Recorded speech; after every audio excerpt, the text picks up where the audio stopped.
নমস্কার বন্ধুরা, আমি প্রণয় মজুমদার এবং আপনাদের চ্যানেল অ্যাস্ট্রো প্রণয়ে আপনাদের চ্যানেলে আপনাদের প্রত্যেককে স্বাগত জানাচ্ছি। বন্ধুরা, আপনাদের চ্যানেল আপনাদের ভিডিও তো সাথে থাকতে হবে, রেগুলারলি আপডেটগুলো আসে এবং অবশ্যই ডেসক্রিপশন রইল, ফোন হোয়াটসঅ্যাপ নাম্বার রইল, মনে হলে চাইলে যোগাযোগ রাখবেন, যোগাযোগ করবেন। তো চলুন শুরু করা যাক বন্ধুরা। এটা কর্কটের ভিডিও। পুণ্য কি সঞ্চয় হবে? কর্কট বৃহস্পতির এই যে ট্রানজিট, কি হবে? বৃহস্পতির যে রাশি পরিবর্তন 14 তারিখে রাত্রেবেলা, বৃষ থেকে মিথুন রাশিতে কর্কটের ক্ষেত্রে প্রবেশ, কি রেজাল্ট দিতে পারে, কি ফল হতে পারে, কিভাবে আমরা চলতে পারি, এই ভিডিওতে তার আলোচনা, তার পূর্বাভাসগুলো করার চেষ্টা করব। প্রত্যেকটা দিন বলি বন্ধুরা, চ্যানেলটা আপনাদের, ভিডিওগুলো আপনাদের, তো সাথে থাকুন। আর কি বলি, তাহলে চলুন শুরু করছি। কর্কটের মানুষজনদের ক্ষেত্রে বৃহস্পতির দ্বাদশে অবস্থান, কর্কটের ক্ষেত্রে ভাগ্য কারক গ্রহ হচ্ছেন দেবগুরু বৃহস্পতি এবং রোগের কারক গ্রহ হচ্ছেন দেবগুরু বৃহস্পতি। সঙ্গে 6th হাউস বিচার করা হয় প্রতিযোগিতামূলক পরীক্ষা, আরও অনেক কিছু। তো কি রেজাল্ট দেবে কর্কটের ক্ষেত্রে, কর্কটের জাতক বা জাতিকাদের ক্ষেত্রে এই বৃহস্পতির প্রভাব বা অবস্থান? চলুন না আলোচনাটা শুরু করি। আলোচনাটা শুরু করা যাক। দেখুন, বৃহস্পতি কর্কট রাশির জন্য মানে মানে ভাগ্য মানে বুঝতেই তো পারছেন, বেস্ট প্ল্যানেট বলা যায়। তো সেই গ্রহটি শুক্রের ঘর ছেড়ে বুধের ঘরে প্রবেশ, মিথুন রাশিতে, এবং 5 নম্বর নক্ষত্রে যাবে, মৃগশিরা নক্ষত্রে, মঙ্গলের নক্ষত্র। তো বন্ধুরা, বৃহস্পতির অবস্থানটা 1 বছর থাকে একটা রাশিতে, তার মধ্যে অবশ্যই বক্রি হবে বা এগুলো চলবে। তো প্রথম কথা আমি যেটা বলবো, কোন কোন দিকগুলো কি হবে সেটা আপনাদের কাছে তুলে ধরব। দেখুন, ফার্স্ট সেটা হচ্ছে যে এই বৃহস্পতি ষষ্ঠ মানে কি বোঝায়? ষষ্ঠ মানে হচ্ছে মানুষের প্রতিযোগিতামূলক পরীক্ষা এবং গ্রোথ, অ্যাকচুয়ালি এটা বলতে পারি। তো সেইখানে বৃহস্পতি নিজের দৃষ্টিটা পড়ে যাওয়া এবং মঙ্গলের নক্ষত্রে, হ্যাঁ, মৃগশিরা মঙ্গলের নক্ষত্র। তো বন্ধুরা, যারা কর্কটের ছেলে বা মেয়ে মানুষ, জাতক জাতিকা, যারা চাকরি, গ্রোথ, ডেভেলপমেন্ট এটার জন্য ঝাঁপাচ্ছেন, এই মুহূর্তকে টার্গেট করা উচিত। বহুজন এটা বলছেন কিছু হচ্ছে না, 1 মাস ধরে অ্যাপ্লাই করছি, কোনো রেজাল্ট আসছে না। দেখুন না আপনাদের চারপাশে।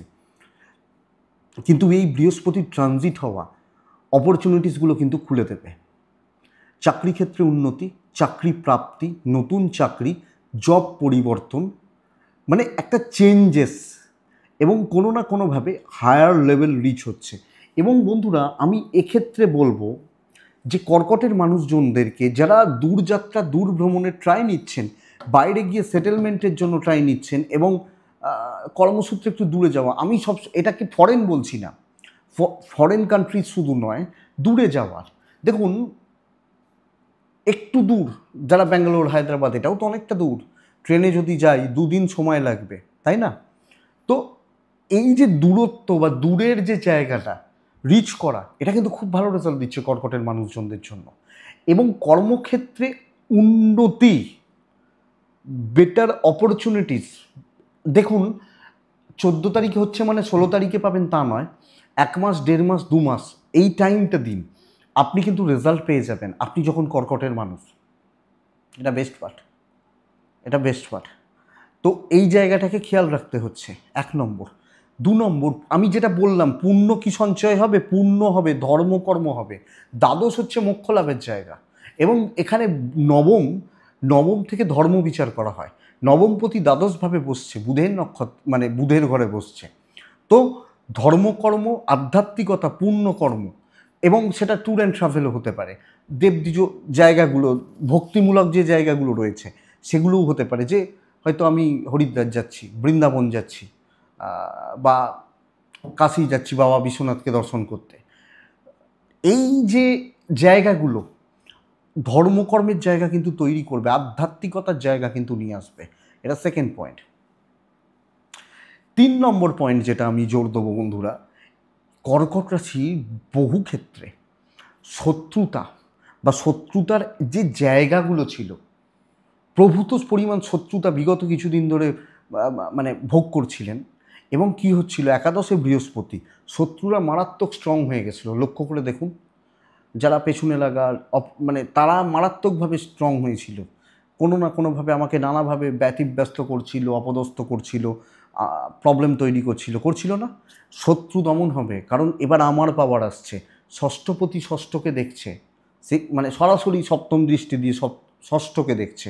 তো এটা কিন্তু খুব ভালো রেজাল্ট দেবে, খুব ভালো রেজাল্ট দেবে। তাহলে বলতে পারি শত্রুতা যাদের চলছে, শত্রুতার জায়গা যাদের চলছে ভালো রকমভাবে, এবং যারা ব্যতিব্যস্ত হয়ে উঠেছিলেন তাদের ক্ষেত্রে ফলাফলের জায়গাটা খুব ভালো এবং রেজাল্টের জায়গাটা খুব ভালো। তো এটা বলাই যায় কোনো না কোনোভাবে আপনার শত্রুরা দমন হবে, শত্রুতা কমবে এবং শত্রুতার যে চাপ এটা ক্লিয়ার হতে পারে এনিহাও কোনোভাবে, কোনো না কোনোভাবে। এবং হয়তো আপনিও কোনো রকম ট্রাই করছেন, কিছু চেষ্টা করছেন, কোনো দিক থেকে কিছু চেষ্টা করছেন, এটা কিন্তু বেটার হবে। তো আমার মনে হয় এটা ভালোর দিক যাচ্ছে। 4 নম্বর পয়েন্ট, কর্কট রাশি যেগুলোকে মানে করতে হবে। তাহলে প্রথম পয়েন্ট কি বলছিলাম, যে চাকরি ক্ষেত্রে গ্রোথ, চেঞ্জেস। দ্বিতীয় পয়েন্ট ধর্মভাব। 3 নম্বর পয়েন্ট সেটা হচ্ছে শত্রুতা দমন হওয়া। 4 নম্বর পয়েন্ট বন্ধুরা, এই মুহূর্তে দাঁড়িয়ে কর্কট, দেখুন আজকের ছাত্রছাত্রীরাই তো ভবিষ্যতের কোনো একজন শিক্ষক, কোনো একজন ইঞ্জিনিয়ার, কোনো একজন ডাক্তার, কোনো একজন উকিল, তাই তো? তো এটাই কোনো একজন পুলিশে চাকরি করা মানুষ, উচ্চপদস্থ আমলা, আজকের ছাত্রটাই। তো এই যে পড়াশোনা করার জায়গা, পঞ্চম দৃষ্টি বৃহস্পতি, পঞ্চম দৃষ্টিতে বিদ্যা আসে এবং সরাসরি পঞ্চম দৃষ্টি চতুর্থ ভাবের ওপর পড়ছে। এটা বুঝতে হবে, পঞ্চম দৃষ্টিতে আসে বিদ্যা। তো পঞ্চম দৃষ্টিটা পড়ছে কোন ভাবের ওপর? 4th হাউসের ওপর, বৃহস্পতির, কর্কট রাশির ক্ষেত্রে। তো বন্ধুরা, যিনি যেখানে যে লেভেলের পড়াশোনা করছেন, ধরুন আমি ক্লাস 5-এ পড়ি, আপনি ক্লাস 12-এ পড়েন, একজন এমএ পড়ছে, একজন এমএসসি পড়ছে, একজন পিএইচডি করছে, ফরেনে গিয়ে কেউ পড়াশোনা করছে, এবং পড়াশোনার সূত্রে দূরযাত্রা বা দূরভ্রমণ।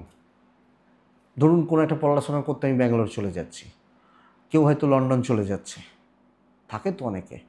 তো পড়াশোনায় নিশ্চিত সাফল্য, এই 1 বছরে পড়াশোনার মোড় ঘুরে যেতে পারে।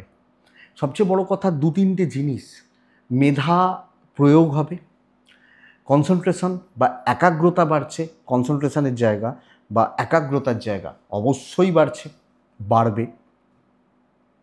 এবং বন্ধুরা,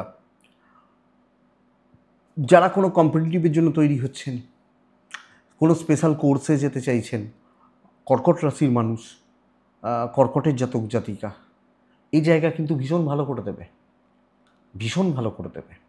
তো কোনো না কোনোভাবে কর্কটের মানুষজন বা জাতক জাতিকাদের ক্ষেত্রে বিদ্যাস্থান, বিদ্যার যোগ, বিদ্যার ক্ষেত্র প্রবল, এবং পজিটিভলি এটাকে কাজে লাগাবেন। যেখানে আছেন, যেখানে যা পড়ছেন, সিরিয়াসলি এটাকে কাজে লাগাবেন। তো এটা ঘটনা। 5 নম্বর পয়েন্ট বন্ধুরা, দ্বাদশ ভাব নির্দেশ করে ব্যয়ভাব। ব্যয়ভাব, তো ব্যয় মানে কি? দ্বাদশ ভাব খরচা।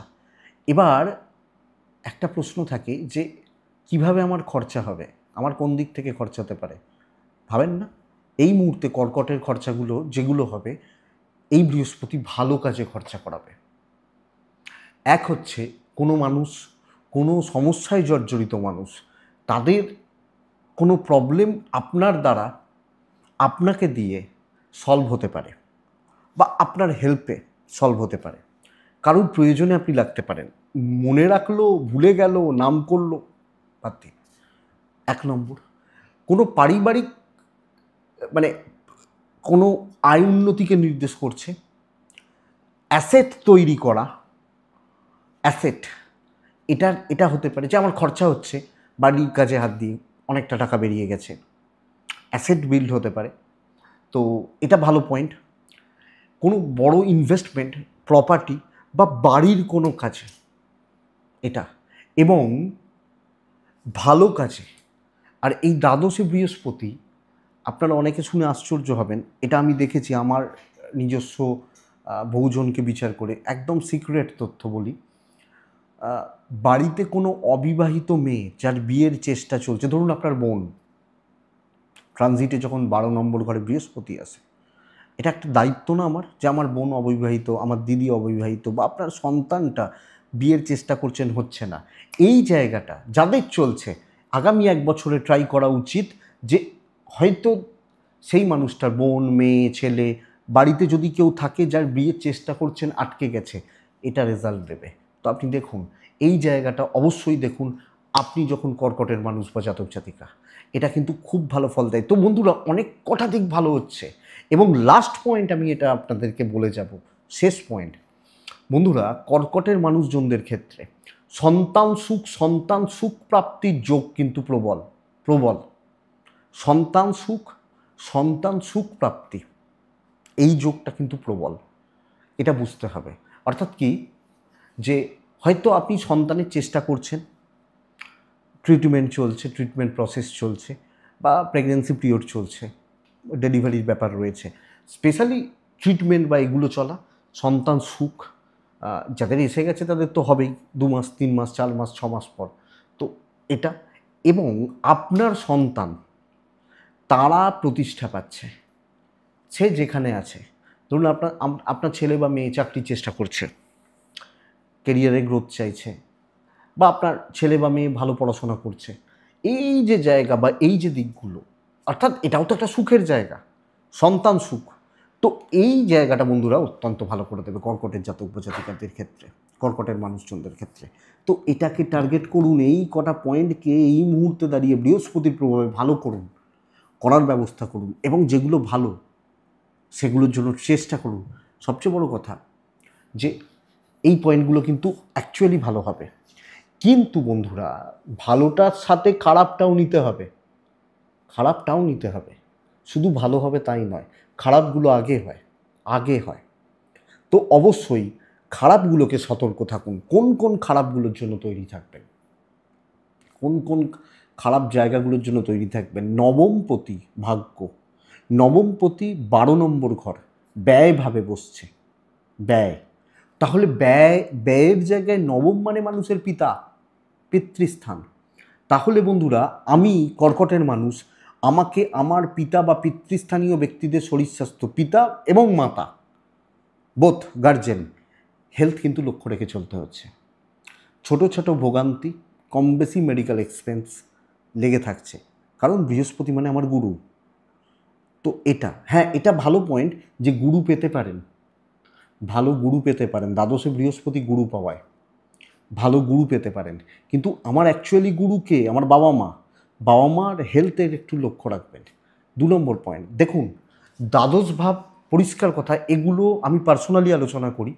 মানে পার্সোনালি বলতে কি, এই কথাগুলো এখানে বলা হয় না, কারণ এখানে অনেক বয়স্ক মানুষ শুনছেন, অনেক বাচ্চা ছেলে মেয়ে শুনছে হয়তো। এটা দ্বাদশ ভাব থেকে দাম্পত্য জীবনের বেড হ্যাপিনেস বিচার করা হয়। বৃহস্পতি 12 নম্বর ঘরে বসেছে, 6th হাউস দৃষ্টি দিচ্ছে, অষ্টম ভাবের ওপর বৃহস্পতির দৃষ্টি পড়ছে। তো বেড হ্যাপিনেস, বৃহস্পতি কিন্তু ওই জায়গাটায় প্রবলেম তৈরি করে দেবে।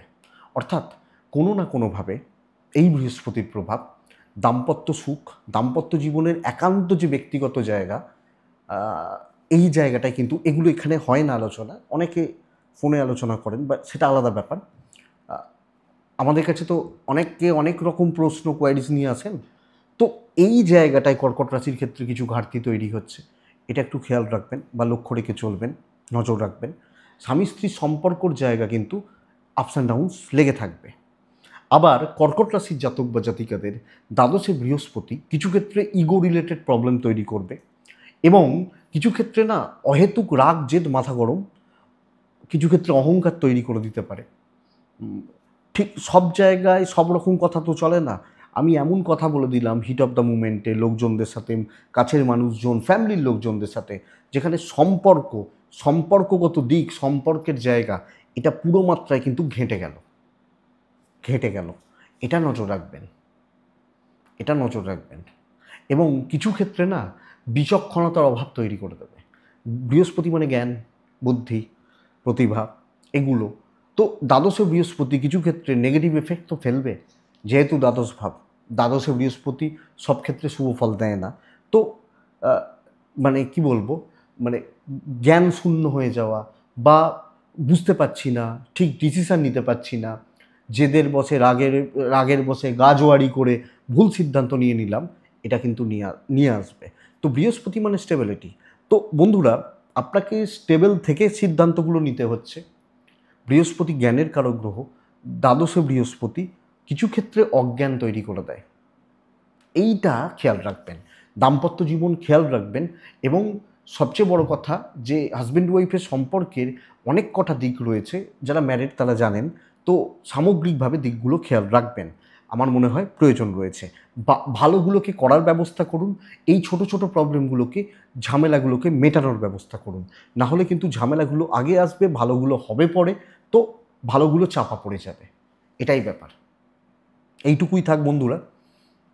এটাই মোটামুটি একটা জিস্ট। আশা করছি ভিডিওটা আপনাদের চলতে গিয়ে চলার পথে কিছুটা হলেও সাপোর্ট করবে। এবং এই ধরনের ভিডিওগুলোতে বন্ধুরা আমি একটা রিকোয়েস্ট আপনাদের কাছে রাখছি, যে প্লিজ একটা কমেন্ট করে যাবেন, তাহলে আমার বুঝতে সুবিধা হবে যে হ্যাঁ আপনাদের কাজে লাগছে, আপনাদের উপকারে লাগছে, বা আপনাদের হয়তো ভালো লাগছে। এটুকু আমি চাইতে পারি, বা এটুকু এক্সপেক্ট করতে পারি। মনে হলে হোয়াটসঅ্যাপ করবেন। আর এইটুকুই থাক। কোনো কথা খারাপ লাগলে দয়া করে ক্ষমা করে দেবেন, কারণ কিছু কথা বলার দরকার থাকে, অনেক কিছু জিনিস তো থাকে। তো এইটুকুই। আশা করছি বন্ধুরা ভিডিওটা হয়তো কাজে লাগবে। একটা কমেন্ট প্লিজ করবেন, এই রিকোয়েস্টটা রাখবেন। এইটুকুই থাক বন্ধুরা। ভালো থাকুন, সুস্থ থাকুন এবং অবশ্যই শান্তিতে থাকুন। নমস্কার।